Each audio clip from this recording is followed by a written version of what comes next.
Otep à tous, bien-aimés frères et sœurs.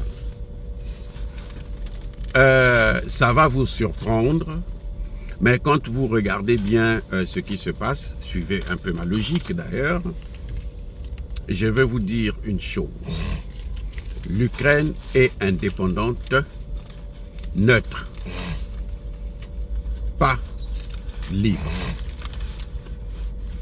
Je répète, neutre, l'Ukraine est indépendante et a sa souveraineté respectée.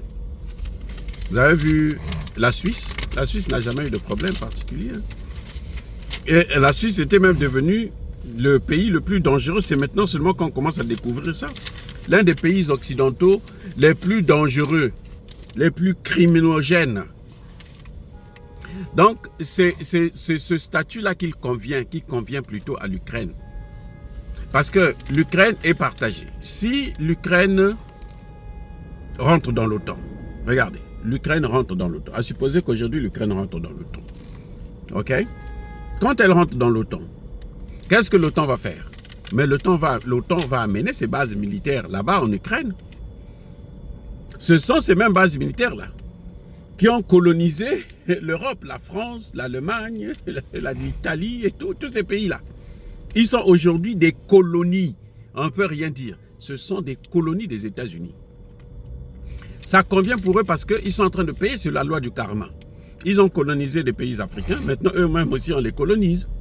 C'est pour ça que je conseille les Africains, là, ceux qui m'écoutent, là, suivez bien. Quand l'Afrique va se relever, parce que l'Afrique va se relever, ça c'est clair. Ça prendra le temps que ça prendra, mais l'Afrique se relèvera. Quand l'Afrique se relèvera, il ne faut pas que les Africains aillent faire les guerres, aillent coloniser les autres, parce que ça va se retourner sur vous-même. Écoutez ça c'est la loi du karma.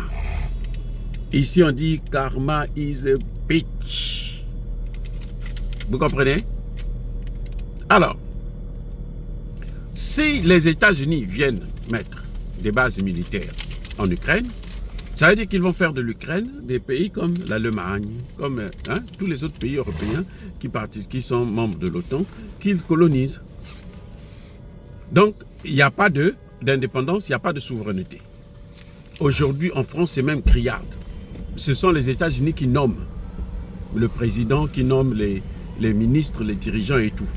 C'est pour ça que vous voyez que les leaders, là, ils sont obligés de faire la politique américaine pour continuer à rester au pouvoir. Maintenant, dans l'autre hypothèse où ce sont les Russes qui prennent le contrôle de l'Ukraine. Mais c'est pareil. Si c'est les Russes qui contrôlent l'Ukraine, ils vont finir par être aussi la colonie des Russes. Ils vont dépendre de la Russie. C'est vrai que la Russie n'a pas de colonie en ce moment. La Russie a des pays avec lesquels elle collabore, mais sa souveraineté reste hypothétique parce que la Russie a besoin de faire respecter sa souveraineté. Et donc, il faut que la Russie contrôle l'Ukraine, contrôle la neutralité de l'Ukraine. Et si l'Ukraine dit que moi je suis neutre, parce que la Russie veut démilitariser l'Ukraine. Si l'Ukraine a des armes sophistiquées, a des armes nucléaires, c'est un danger pour la sécurité russe. Donc à ce moment, on ne peut pas, être dans cette situation. Pareil pour l'inverse. Donc voilà, je pense que ce qui est mieux pour l'Ukraine, c'est la neutralité. Plus l'Ukraine est neutre, plus l'Ukraine est indépendante, et c'est bon pour l'Ukraine.